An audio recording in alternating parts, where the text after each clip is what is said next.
Hello, my lovelies, and welcome to this week's episode of the Flip Flop Family podcast. My name is Zylene. Thank you so much for tuning in and listening and selecting this episode to listen to. I cannot believe that we're barely in September and it is dreary, isn't it? I knew it was going to happen. It's like a flick of a switch when August ends and September begins, back to school, roads being busy, just the weather. It just changes. It's literally grey right now outside, fully grey. And the rain is irritating me so much because I really would like to put my summer cushions away that I normally have outside on my chairs. And I can't, they just don't have enough time to dry, because it keeps raining. And I'm stupidly still looking at the weather forecast and think that there's going to be moments where it's going to have time to dry. But no, it doesn't happen. It's raining. It's horrible. It's dreary. My walks are affected. We like to go on an evening walk every day after we eat. And I'm not really a fan of walking in the rain. I mean, how do you feel about walking in the rain? Are you one of those people? There is a song about that, isn't it? I was walking in the rain just to get... Yep, that one. So Ben loves to walk in the rain, actually. He almost gets spurred on when it's raining outside and thinks, oh, I'm going to go and have a nice little walk. And he did actually go for a walk the other day on his own and he had his raincoat on. But what he loves to do is to go for a walk around. We have a cemetery that's not too far away that's connected to a church. So it's really, really old cemetery. And he just loves to have a little walk around. He's always loved cemeteries. I remember when we were traveling and we went to, I think it was in Brazil. Maybe no, I think I'm getting that mixed up. There's a really famous cemetery somewhere. Actually, I think it was somewhere in South America. Yes, it's in Buenos Aires in Argentina, correction. And it's called La Recoleta, if you've ever been there. I mean, I must admit, I really enjoyed going to that cemetery as well. There is quite a few prominent figures, prominent presidents that have actually been buried there. And architecturally, it's almost like an open air museum. It's got like ornate marble mausoleums, statues, lots of different designs like neo-Gothic and lots of Art Nouveau. It is a really cool cemetery actually to go around. And I think there is something really calming about sort of walking around a cemetery and, just showing your respects, I guess, to the people that have passed away over the years. And while Ben was actually in this cemetery down the road from where we live, he sent me a picture of someone's headstone, someone's headstone. And it was really sad because there was two side by side and they were quite elderly and they literally died like a few days apart. And they say that, if your loved one passes away, that if you're really close or perhaps really dependent or reliant on each other, that the other partner often passes away of a broken heart. And it's just so sad, isn't it? And I always think of that with Ben. Like we always say, I don't want to be the one to go first. And he's like, no, I'll statistically, Ben always says, I'll be the one to go first because men generally don't live as long as women. And I really hate it when he says that because, we are quite a close partnership, I would say. And I could see something like that happening. But anyway, I don't know why we've got all morbid right now. We were just talking about the rain and here we are talking about death. So let's just snap out of it. How are you doing? How has your week been?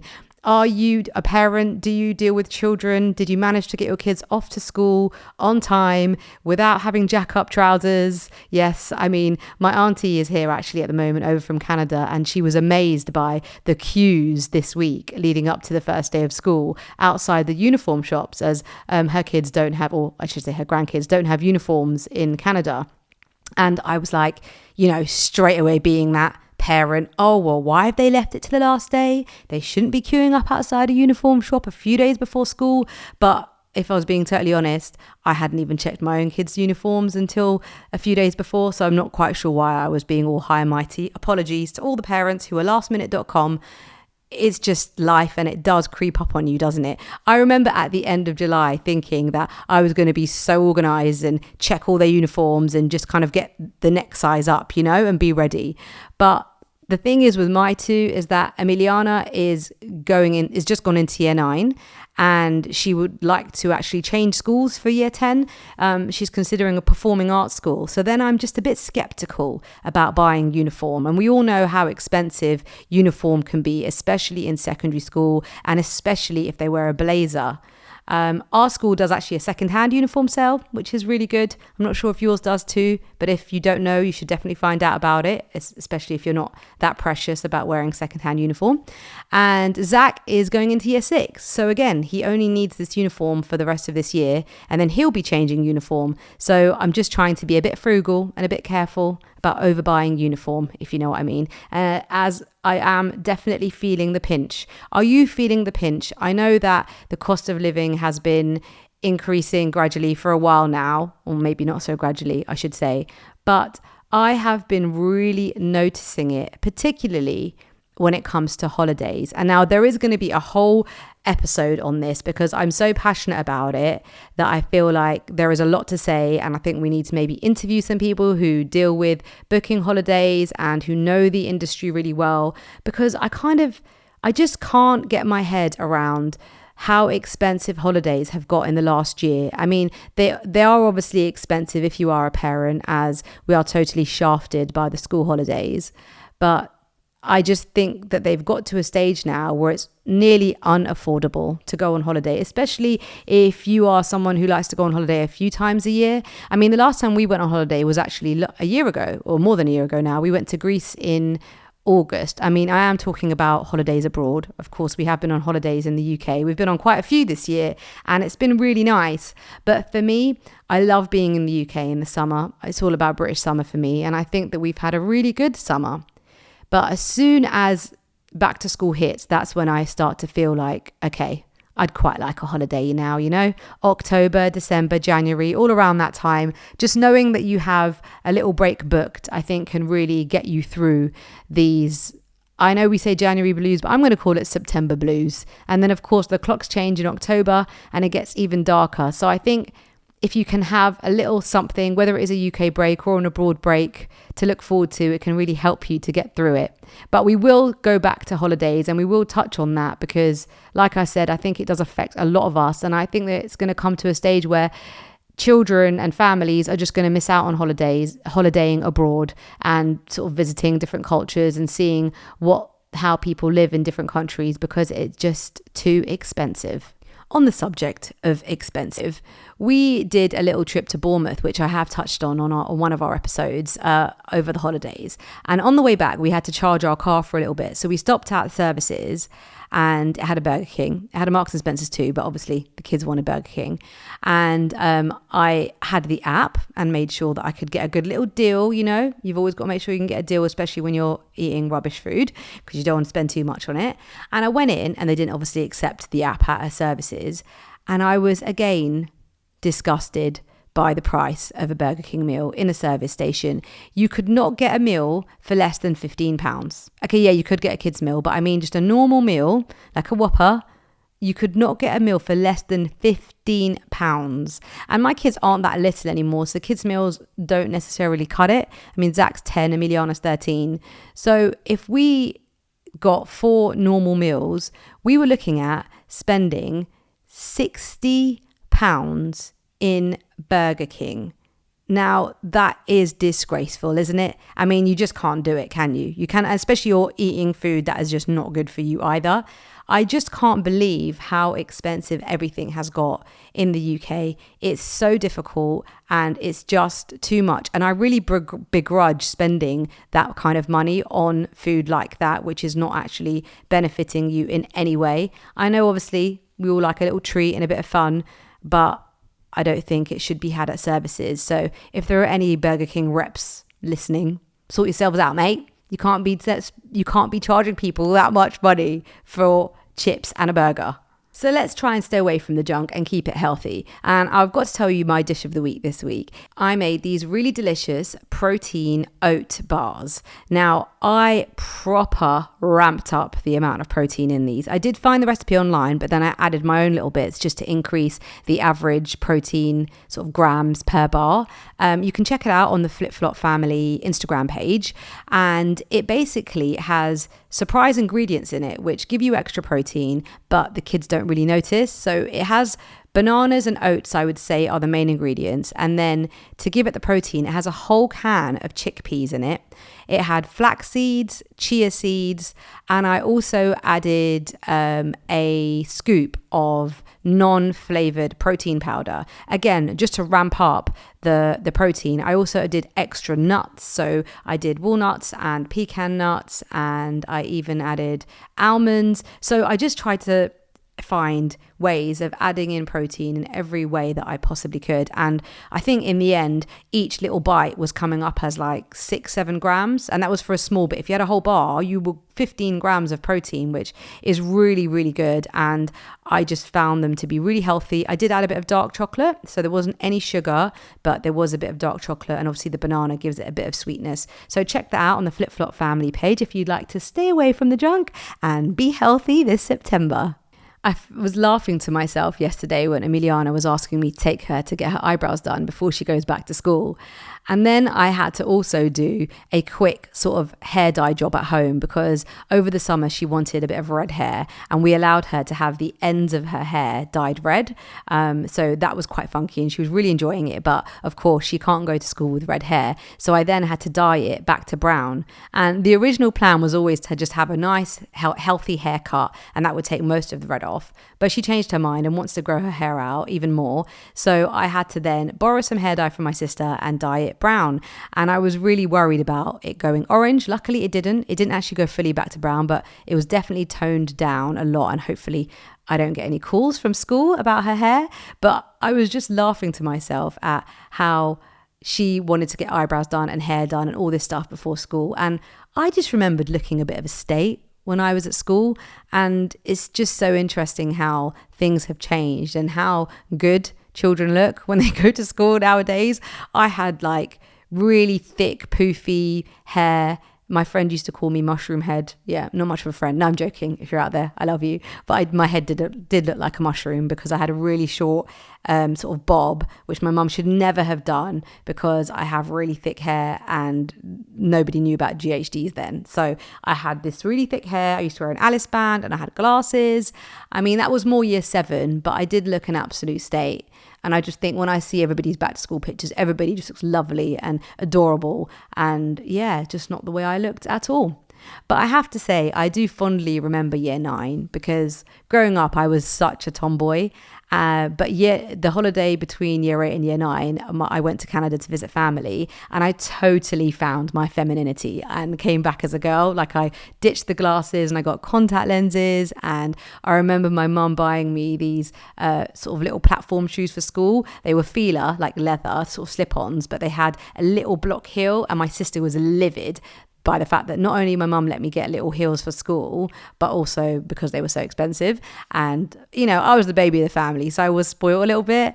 And I stopped wearing trousers. I went to a girls' school, so we were allowed trousers. And I started wearing a skirt. So I must admit, year 9 for me was a big turning point, becoming a lady. And then I started fancying my teachers as well. So there's a whole new chapter there, which we can discuss another time.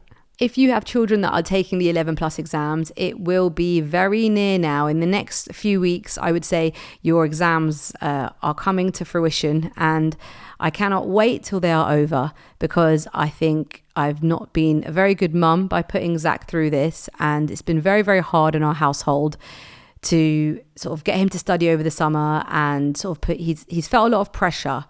And yesterday I have been feeling this for a few weeks now, but I really regretted this yesterday and just wish that we never even broached the subject of the 11 plus because I do feel like it has affected him, a bit of anxiety and stress about it. I mean, he feels like it's torture and, we have to accept responsibility for that because I think we started the process quite late with him and just don't feel very good about it. And then I was on Instagram earlier and a friend of mine put a post up that she had taken a picture of, how in the underground you often find quotes and stuff that people put up or the staff write on like a whiteboard. And I thought it was really interesting when I read it and it kind of hit home with me. I'm going to read it to you. It says, "To all of the kids going back to school, you should be so proud of yourselves. Just like your parents, guardians and families are all proud of you all. When it comes to learning and education, listen to your teachers. Do what you can and try your best. Your mental health is more important than any school grades. We want you to be happy, not exhausted or stressed. I mean, that really struck a chord with me because I do feel like we've stressed Zach out. But then at the same time, I think, unfortunately, children do have to go through that pressure, and he's only going to have more and more pressure placed on him as he goes through his secondary school career. But it's really difficult, I feel, as parents.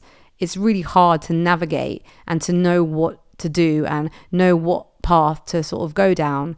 And in the next few months, we're going to have to go and visit secondary schools and figure out where he's going to go for the next chapter. And if you're in the same boat as us, perhaps you have children and you're starting to look at primary schools, secondary schools, nurseries, colleges, universities. It's so difficult to make the right choice. And I think we all have to just try and remember that as long as we give our children a good foundation at home, no matter what path they choose, as long as we support them and we're here for them, they will be okay.